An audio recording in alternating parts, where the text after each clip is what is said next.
থাকে ওই মানুষটা কখনোর জন্য আপনার খারাপ কাজ করতে পারে না, তার দ্বারা অন্তত আল্লাহর নাফরমানি হয় না। কথা বলুন ঠিক কিনা?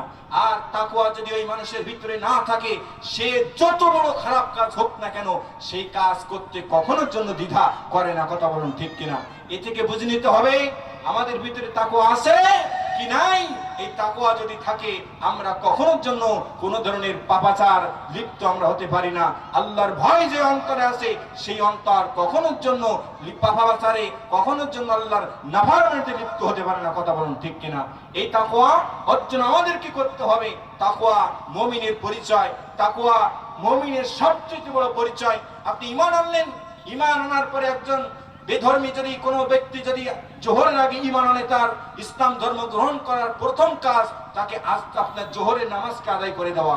যদি কোনো ব্যক্তি আসরের আগে ঈমান আনে, তার প্রথম কাজ আসরের নামাজকে আদায় করে দেওয়া। এই নামাজ যে আদায় করব কার ভয়ে? আল্লাহর ভয়ে আদায় করব। তো ভিতরে যদি ভয় না থাকে, তাকওয়া না থাকে, তাহলে আপনি আমি যত ঈমান আনি না কেন, আল্লাহর ভয় যদি না থাকে, লা ইলাহা ইল্লাল্লাহ পড়লাম, দুনিয়ার সবই খারাপ কাজ করলাম, এতে কিন্তু বিন্দু মাত্র কোনো লাভ নাই। লাভ হবে তখন অন্তরে তাকওয়া রেখে আমরা যখন আল্লাহর গুণগান ইবাদত করব। আল্লাহ রাব্বুল আলামিন ওটাই দেখবেন, কারণ আল্লাহ নবী বলেন, ইন্নাল্লাহা লা ইয়ানজুরু ইলা সুওয়ারিকুম ওয়া আমওয়ালিকুম ওয়ালাকিন ইয়ানজুরু ইলা কুলুবিকুম ওয়া আমালিকুম। আল্লাহ নবী বলেন, আল্লাহ রাব্বুল আলামিন বান্দার সুরত দেখে না, চেহারা দেখে না, বান্দার কোনো সম্পদ দেখে না, বান্দার দেখে আল্লাহ রাব্বুল আলামিন কলব দেখে, অন্তর দেখে, আর বান্দার আমালুকুম, বান্দার আমল দেখে।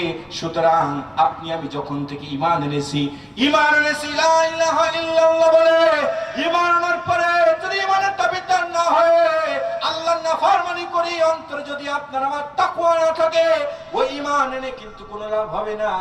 ঈমান আনার পর লাভ হবে তখন আল্লাহকে ভয় করে এই জমিনে চলবো যখন। ঈমান আনার পরে তখনই আপনি আমি লাভবান হব। কথা বলুন ঠিক কিনা?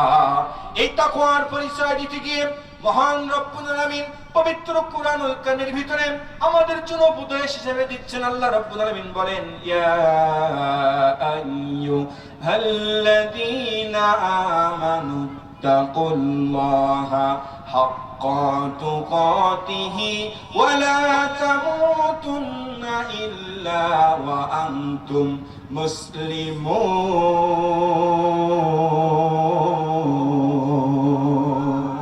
আল্লাহ রাব্বুল আলামিন বলেন, হে যারা ঈমান এনেছো, তোমরা আমি আল্লাহকে ভয় করো।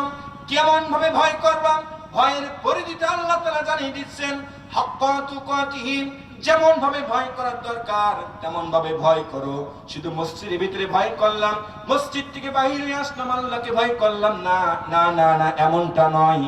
রান্নাঘর থেকে শুরু করে আন্তর্জাতিক জীবন পর্যন্ত প্রতিটা ক্ষেত্রে আল্লাহ তাআলা ভয় করার কথা বলেছেন। আর বলছেন, মুসলমান না হয়ে মৃত্যুবরণ করো না। যদি আমরা অন্তরে আল্লাহর ভয় রাখতে পারি, আল্লাহ আমাদের কি দেবেন? আল্লাহ আমাদের কি দেবেন? আল্লাহ রাব্বুল আলামিন বলেন, ওয়ালাউ আন্না আহলাল কুরা আমানু ওয়াত্তাকাউ লাফাতাহনা আলাইহিম বারাকাতিম মিনাস সামাই ওয়াল আরদ। আল্লাহ রাব্বুল আলামিন বলেন, জনপদের লোকেরা যদি আমি আল্লাহর কোরআনকে জীবনে গ্রহণ করে নিয়ে আমার উপরে ঈমান নিয়ে আমাকে ভয় করতে থাকে, লাফাতাহনা আলাইহিম, আমি আল্লাহ তাআলা আসমানের সমস্ত রহমতের দরজা বান্দার জন্য উন্মুক্ত করে দেব। যে বলেন সুবহানাল্লাহ। এই ভয় যদি অন্তরে রাখি, তাকওয়া যদি অন্তরে রাখি, আমাদের লাভটা কি? এই দুনিয়াতে তো বহু মানুষ বসবাস করেন, বহু মানুষের পথ আলোচনা আছে। এই দুনিয়াতে যদি আমরা তাকওয়া নিজেদের ভিতরে অর্জন করি, তাকওয়া যদি আমরা অন্তরে পোষণ করি, আমাদের লাভ কি হবে? আল্লাহ রাব্বুল আলামিন বলেন, ইন্না আকরামাকুম ইনদাল্লাহি আতকাকুম। আল্লাহ তাআলা বলেন, আমি আল্লাহ তাআলার কাছে তারাই সবচেয়ে বড় প্রিয়, তারাই আমার সবচাইতে কাছের, যাদের অন্তরে আমি আল্লাহর ভয় রয়েছে। যদি কোনো প্রেসিডেন্টের অন্তরে আল্লাহর ভয় না থাকে, আরে ইটভাটার একটা কর্মচারীর ভিতরে যদি আল্লাহর ভয়টা থাকে, আল্লাহ পাক বলছেন ওই প্রেসিডেন্টের চাইতে ইটভাটার ওই কর্মচারীর অন্তরে আল্লাহর ভয় থাকার কারণে ওই কর্মচারী আল্লাহর কাছে বড় বেশি পছন্দনীয়। এই ভয় আমাদের করতে হবে। এই ভয় যদি জীবনে করতে পারি, তাহলে আমাদেরকে আল্লাহ পাক ভালোবাসবেন, সফলতা দান করবেন, মুক্তি দান করবেন। এই ভয় করার দরকার আছে না নাই? বাংলার জমিনে আজকে আল্লাহর ভয়ের বড় অভাব। মানুষ দিন দিন আজকে আল্লাহর ভয় থেকে বিমুখ হয়ে যাচ্ছে। মানুষের অন্তর থেকে কিয়ামত, মানুষের অন্তর থেকে মৃত্যুর ভয় আস্তে আস্তে দূরে চলে যাচ্ছে। যার কারণে আজকে মানুষ একের পর এক পাপাচারে লিপ্ত হচ্ছে। যার কারণে আজকে একের পর এক মানুষ অবৈধ কাজে লিপ্ত হচ্ছে। এই অবৈধ কাজ, পাপাচার কাজ থেকে লিপ্ত থাকা থেকে বিরত থাকতে হলে আল্লাহর ভয় ছাড়া বিকল্প কোনো পথ নাই। কথা বলুন ঠিক কিনা? যাই হোক সম্মানিত ভাইরা আমার, আসলে আলোচনা করতে গেলে সময়ের প্রয়োজন। আমার পরে একজন ওলামা কেরাম ওয়াজ করবে।